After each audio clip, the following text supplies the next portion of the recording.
ଚାଷୀଙ୍କ ପାଇଁ ଆଉ ଏକ ଖୁସି ଖବର। ଦେଶର ଚାଷୀଙ୍କ ପାଇଁ ଆଉ ଏକ ବଡ଼ ଖୁସି ଖବର।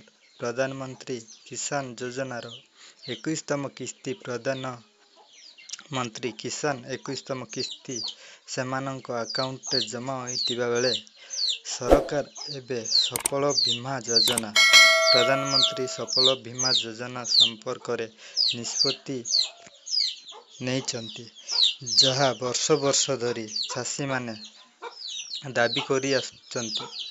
ଚାଷୀଙ୍କ ପାଇଁ ସବୁଠାରୁ ବଡ଼ ଚ୍ୟାଲେଞ୍ଜ ହେଉଛି ଯଦି ସେମାନଙ୍କର କଷ୍ଟ ଅର୍ଜିତ ଫସଲ ହଠାତ୍ କୌଣସି ବନ୍ୟା ପ୍ରାଣୀ ଆକ୍ରମଣରେ ନଷ୍ଟ ହୋଇଥାଏ କିମ୍ବା ପ୍ରବଳ ବର୍ଷା ଏବଂ ବନ୍ୟାରେ ବୁଡ଼ିଯାଏ, ତେବେ ଚାଷୀ ସମ୍ପୂର୍ଣ୍ଣ କ୍ଷତି ସହିଥାଏ। ବର୍ତ୍ତମାନ ସରକାର ଏହି ଚିନ୍ତାକୁ ସମାଧାନ କରିଛନ୍ତି ଏବଂ ଗୁରୁତ୍ୱପୂର୍ଣ୍ଣ ଆଶ୍ୱସ୍ତି ପ୍ରଦାନ କରିଛନ୍ତି। ସଫଳ ବୀମାରେ ଦୁଇଟି ପ୍ରମୁଖ ପରିବର୍ତ୍ତନ।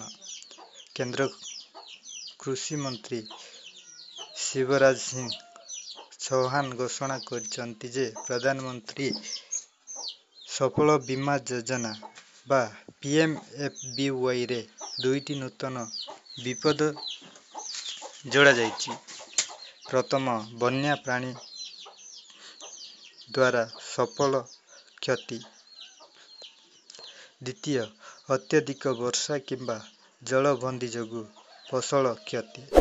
ଏହି ଉଭୟ ବିପଦ ଏବଂ ବୀମା ଅଧୀନରେ କଭର କରାଯିବ ଏବଂ ଚାଷୀମାନେ 2024 ଖରିଫରୁ ଏହାଦ୍ୱାରା ଲାଭ ପାଇବେ। ସରକାରଙ୍କ ଅନୁଯାୟୀ, ଯଦି ହାତୀ, ବନ୍ୟା, ଘୁଷୁରି, ନୀଳଗାଈ, ହରିଣ କିମ୍ବା ମାଙ୍କଡ଼ ଚାଷୀଙ୍କ ବୀମାକୃତ ଫସଲ କ୍ଷତି ପହଞ୍ଚାଏ, ତେବେ ଚାଷୀ ବୀମା ଦାବି କରିପାରିବେ। ବୀମା ପ୍ରକ୍ରିୟାକୁ ତ୍ୱରାନ୍ୱିତ କରିବା ପାଇଁ ଚାଷୀଙ୍କୁ କେବଳ 72 ଘଣ୍ଟା ମଧ୍ୟରେ ଫସଲ ବୀମା ଆପ୍ରେ ଏକ ଜିଓ-ଟ୍ୟାଗ ଫଟୋ ସହିତ କ୍ଷତି ସୂଚନା ପ୍ରବେଶ କରିବାକୁ ପଡ଼ିବ। କୃଷକମାନଙ୍କ ପାଇଁ କୃଷି ମନ୍ତ୍ରୀଙ୍କ ବାର୍ତ୍ତା ବିଳମ୍ବ କରନ୍ତୁ ନାହିଁ, ଆପଣଙ୍କ ଫସଲ ବୀମା କରାନ୍ତୁ। ଶିବରାଜ ସିଂ ଚୌହାନ ଏକ ସୋସିଆଲ ମିଡିଆ ପୋଷ୍ଟରେ ଲେଖିଛନ୍ତି, ପୂର୍ବରୁ ବନ୍ୟ ପ୍ରାଣୀ ଏବଂ ଜଳବନ୍ଦୀ ଦ୍ୱାରା ହୋଇଥିବା କ୍ଷତିକୁ କଭର କରାଯାଉଥିଲା। ସୁରକ୍ଷା କଭର ଏବେ ସୁଦୃଢ଼ ହୋଇଥିବାରୁ ଯଥାଶୀଘ୍ର ସମ୍ଭବ ସେମାନଙ୍କର ଫସଲ ବୀମା କରିବାକୁ ସେ ଚାଷୀଙ୍କୁ ଅନୁରୋଧ କରିଛନ୍ତି। କ୍ଷତିପୂରଣ କିପରି ମିଳିବ? ସରକାର ସମ୍ପୂର୍ଣ୍ଣ ପ୍ରକ୍ରିୟାକୁ ସରଳ କରିଛନ୍ତି। ପୂର୍ବରୁ ପ୍ରାକୃତିକ ବିପର୍ଯ୍ୟୟରେ ଚାଷୀମାନେ ସେମାନଙ୍କର ଫସଲ ଦାବି କରିପାରିବେ, କିନ୍ତୁ ବନ୍ୟ ପ୍ରାଣୀ ଏବଂ ଜଳବନ୍ଦୀ ଯୋଗୁଁ ହୋଇଥିବା କ୍ଷତିକୁ ଯୋଗଦାନ ଅନ୍ତର୍ଭୁକ୍ତ କରାଯାଇନଥିଲା।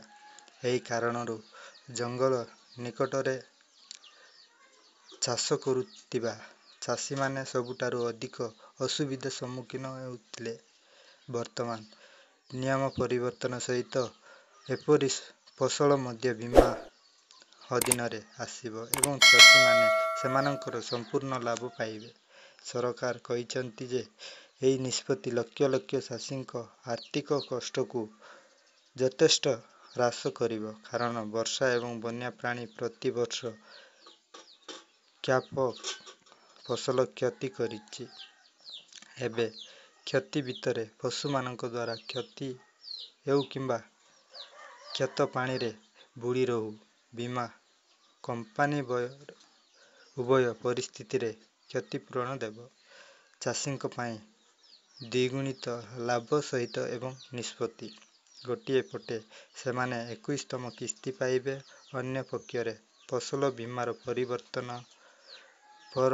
ବର୍ତ୍ତମାନ ଚାଷୀଙ୍କୁ ସେହି କ୍ଷତି ପାଇଁ କ୍ଷତିପୂରଣ ଦେବ, ଯାହା ବିଷୟରେ ସେମାନେ ପୂର୍ବରୁ ଅସହାୟ ମନେ କରୁଥିଲେ।